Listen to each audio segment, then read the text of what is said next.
We have the honor and the pleasure this morning of having one of our interns be our guest speaker. Gary Canier moved here at the end of January to begin his ministerial studies, and it is his great debut at Unity Church of Hawaii. Gary Canier. Thank you.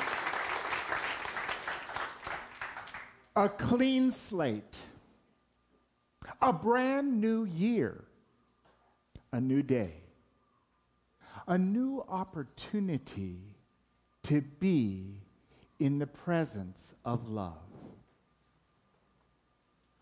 What's so special about new?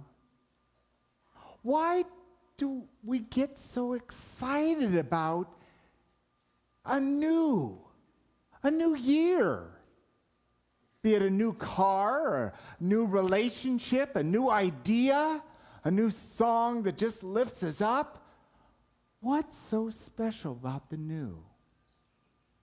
I would say, for me, that it's new because it comes from God.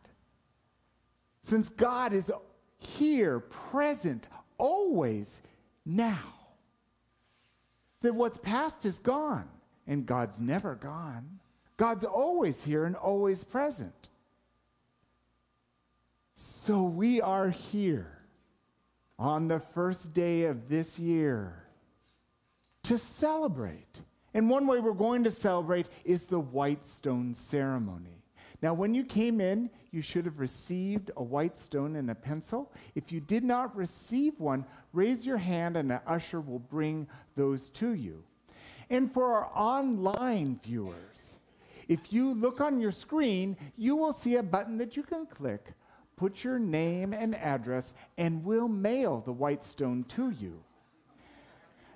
At the point of our ceremony, for those at home watching this service right now, you can write it on a piece of paper, and when you receive your white stone, you can write that message on the stone.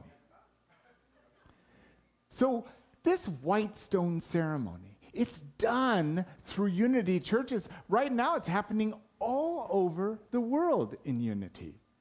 Another thing that we do at Unity is the burning bowl, which we did last night. Another sacred ceremony where, upon the precipice of entering the new year, we navigate by choosing to let go of whatever doesn't work for us. Anything we can let go of, and we did so last night. And the good news is here with the white stone ceremony, we can once again choose to release anything that doesn't work for us. And I'll explain the different aspects of the white stone ceremony as we go along. And it comes from a very rich tradition. In the Bible, Revelation chapter 2:17, he who has an ear, let him hear what Spirit says. I will give him a white stone with a new name written on it, known only to him who receives it. Now that's quite a long tradition of a white stone. Some have said this looks a lot like a bar of soap. Maybe one you'd get in a discount hotel. Others have looked at it and said, it kind of reminds me of that eraser I used in grade school. I'd like you to stop and look at your white stone. It is white, but each one is unique. Each one has veins, cracks. So out of its whiteness, there are contrasts. There are changes and effects that add to its beauty. And I would say that all of our life experience does bring us to accept our blessing and the opportunities that later we can call blessing that when they're happening, don't always feel like a blessing. Let the veins in your stone be a reflection of the journey that brought you here today. The experiences of the past year that have allowed you to sit here today, a survivor of all the blessing and all the opportunity. These stones come from an area in the Holy Land called Hebron by the Jews, and by the Arabic world, Al-Khalil. And both of these words are derived from the word friend. And the friend they're referring to is that awesome person of history, Abraham, buried here in Hebron, who is the forefather of Jews, Muslim, and Christian. What better testament to truth than identifying with our stone that's quarried from the same area where this teaching, this wisdom, and knowledge comes from. And I would claim that the most significant aspect of the white stone ceremony is what leads us to freedom. Because I will take us on a meditation, and that meditation will lead us to be in that still, quiet place inside where Spirit can give us a name, a new word, a friend to guide us through the new year. So let's look at some wisdom. Wayne Dyer, who is a great speaker, someone who's inspired many and certainly has done a lot of telecom for public broadcasting system Call Now and Give Now, because he has given that inspiration. Freedom means you are unobstructed in living your life as you choose. Anything less is a form of slavery. Slavery, something we know to not be right. Slavery, that it's not acceptable. So then why then do we allow personal slavery to encapsulate our life? Why do we let a vein in our life control our purity and our love and our joy?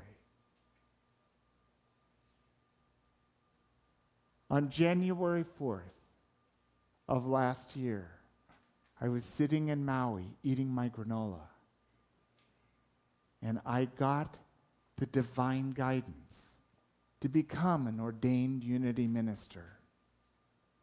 And my life has changed beyond my wildest dreams. I had no idea that one idea was going to change everything I knew to be true.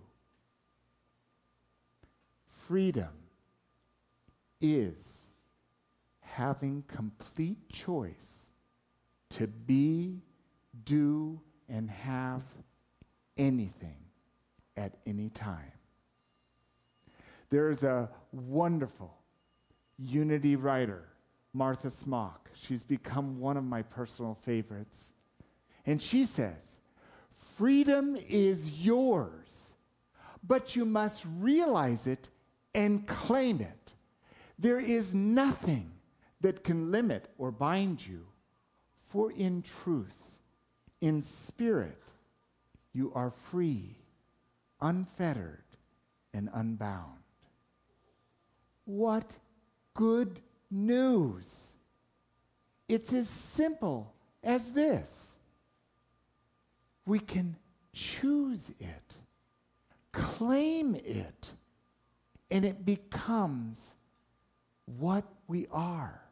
It becomes who we are and how we relate to others. It's not a static thing in our life. It's a progressive aspect of life because the freedom continually puts us in a place of a new choice, a new being, a new action, and a new passion. So as we unfold this white stone ceremony today, I will remind you to listen to what might be your light, what might be your passion to bring forth in this new year.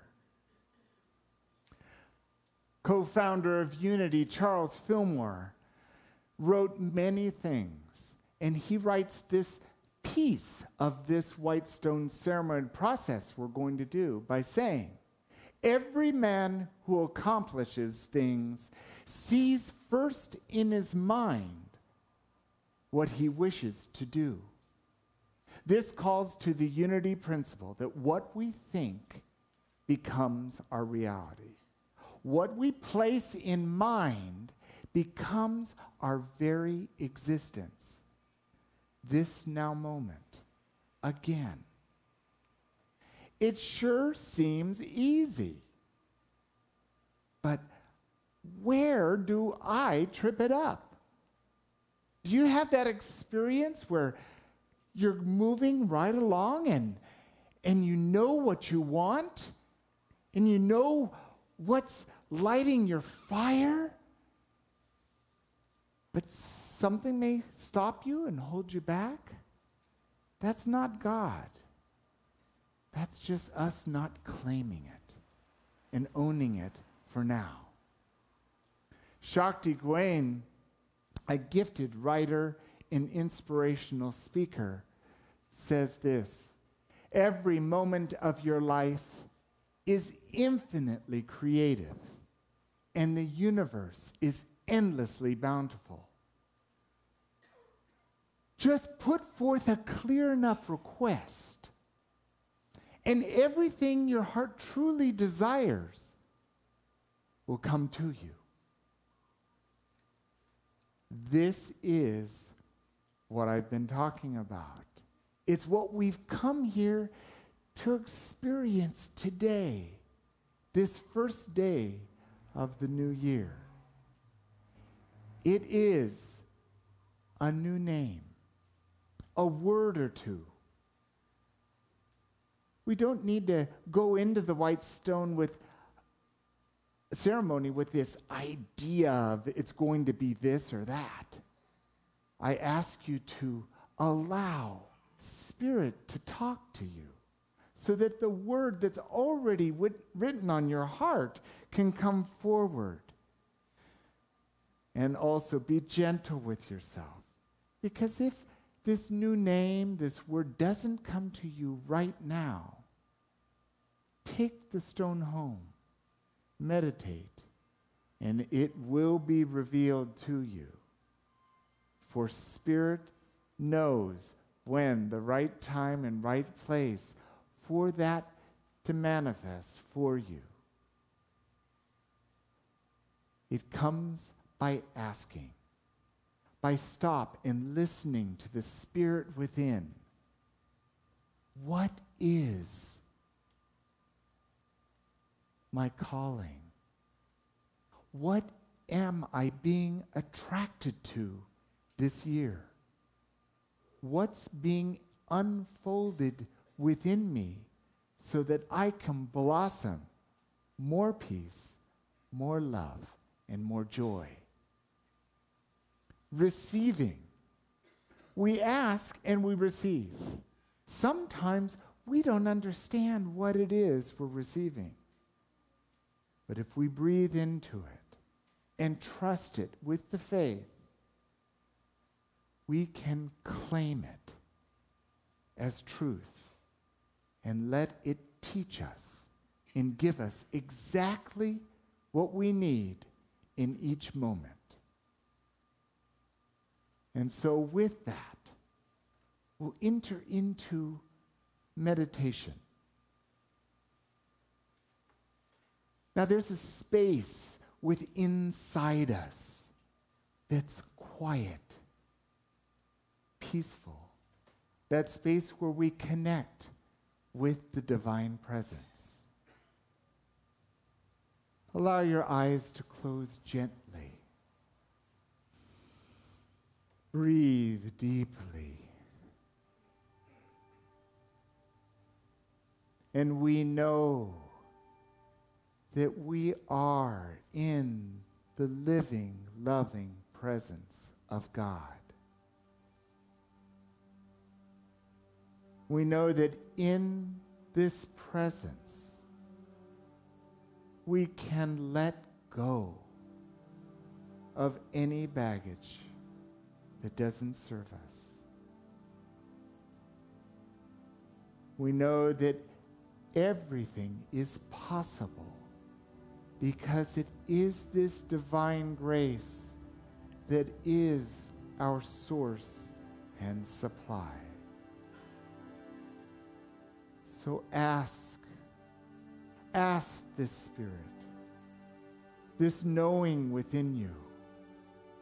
Ask your heart, what is to be the light to fulfill my path this year? What is a new name that will remind me of my deepest truth? How can I realize more peace, joy, and love? And to facilitate this being with Spirit, we will go into a time of meditation where you can listen and allow a word or two, a name, for you to write on your stone to be a guidepost for this new freedom.